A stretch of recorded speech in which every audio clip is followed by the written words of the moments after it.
TJ, I know, I guess by and large, you're pretty much full go at this point.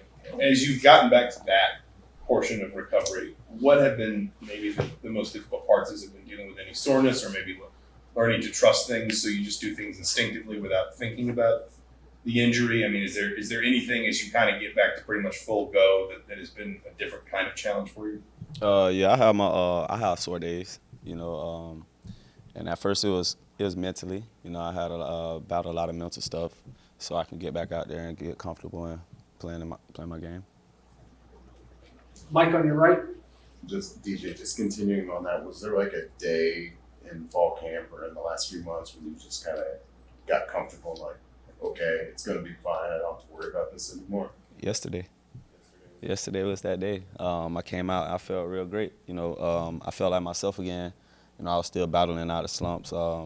Just telling my teammate continually, like, bro, I'm trying to get back. I'm trying to get back to myself. I want to feel better. And then, just praying and stuff. And then yesterday I just came out and I felt like myself. And today, just stacked another day, I felt like myself again. So We'll go Dustin here, then Tyler. Because DJ, when you decided to come back and give it a 6th year? Say that again. What all went into you just decided to give it another year?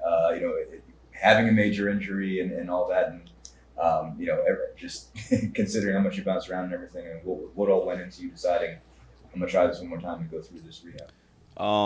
It was a tough decision. I was telling my parents, that pretty much that I was done. But the relationship that I built for Coach Allen, is very strong, and he just helped me through my whole process, religion. He was making sure I was a man of God, just being a man of my words. And then on top of that, my children, I never want to quit. My children look up to me, I'm their hero. So when they get older, they're going to see the trials and tribulations that their dad went through and a lot of adversity that I faced. And, I don't never want them to see that I quit anything, finish out no matter the outcome. So that's pretty much what kept me going. We'll go to Tyler next. Yeah, DJ, I imagine you don't want to really relive the play that you tore your ACL that much, but what do you just remember about that play and kind of from that point on for the rest of the night? To be honest, I never watched the play again. I never really seen it. I just remember dropping the punt. I really just remember dropping the punt and telling myself, get down on it.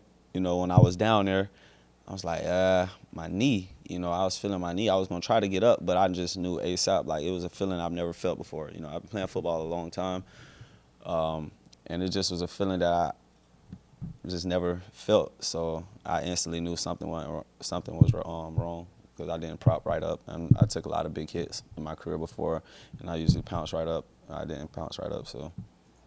We'll go Evan here on your left. Yeah, DJ, you guys got a lot of guys coming kind of from all over into the wide receivers, some transferring from JUCO, ACC, SEC, freshmen, some coming from the quarterback room. For you, how have you taken on a leadership role to kind of help that room gel a little bit more? I just gotta be me, I gotta be me. I'm not the type of guy to, go yelling at people or trying to make sure everybody's doing everything right. If I see something, I point it out, If people got questions, I help them. Not all the time do I know the answer to everything, and they help me too. So it's just about building a bond, building trust with one another. And that's just what we've been doing as a unit, just growing closer to each other. Guys come over, we hang out, DJ, what excites you about the wide receiver room this year compared to maybe what it was last year?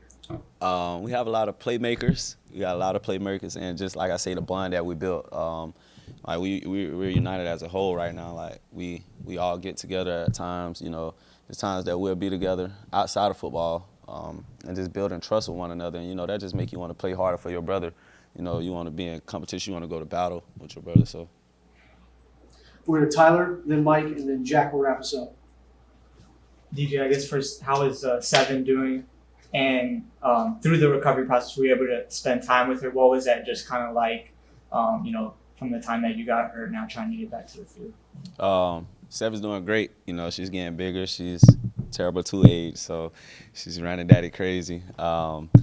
And she was really my biggest motivation, you know. After surgery, she was literally right there in the bed. Daddy, you okay? Daddy, you okay? Just rubbing my knee. I'm like, baby, that hurt. You can't do that right now. But she's like been my biggest motivation, you know. She would grab my football at times and just run through the hallways and stuff, and it just like made me smile. And at times I would cry like, wow, like she really knows what her dad do. So my biggest motivation was just her and baby DJ, you know. They both call me, like they know when I'm in a good mood. They know when I'm not in a good mood, you know. My daughter literally seen me come out of surgery and she's like, Daddy, you okay? Daddy, you okay? Like she kept asking me because she used to see me smile and I wasn't smiling then. I was like heading into a depressing stage, but you know, my kids and family, they kept me out of it. All right, we'll go to Mike, and then Jack will wrap us up.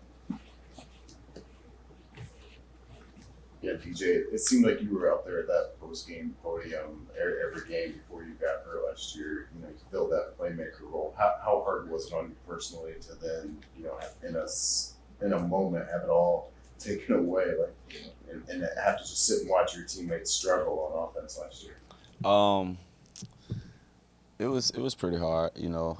Like I tell my parents, like I tell Coach Allen, that's probably the first time I ever had my heart broken. You know, it really sent me under. But just coming back out, I just wanted to be out there for my team. You know, I don't believe me being hurt led to, you know, the offensive struggles. It was a difficult time.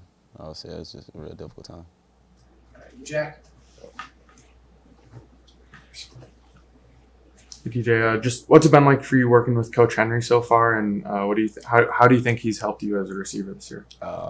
That's a wise guy. You know, Coach Henry have a lot of information to offer, and it's just up to me to listen, you know, and seek in and take everything that he's dishing out to me. But it's been great. You know, I'm honored to work with Coach Henry. Has a lot of people under his belt. He knows a lot of information outside of football. And, you know, just learning from him, it's been a good thing for me. You know, he's making sure that I'm getting better every day, taking everything to the field, taking everything from the classroom to the field, you know, just playing in between the lines, you know, making plays, not being a robot, you know, not thinking about my injury, you know, just getting back out there, getting back to myself, you know, just be elusive. Great. Thanks, DJ. I appreciate y'all. Yeah, Leo.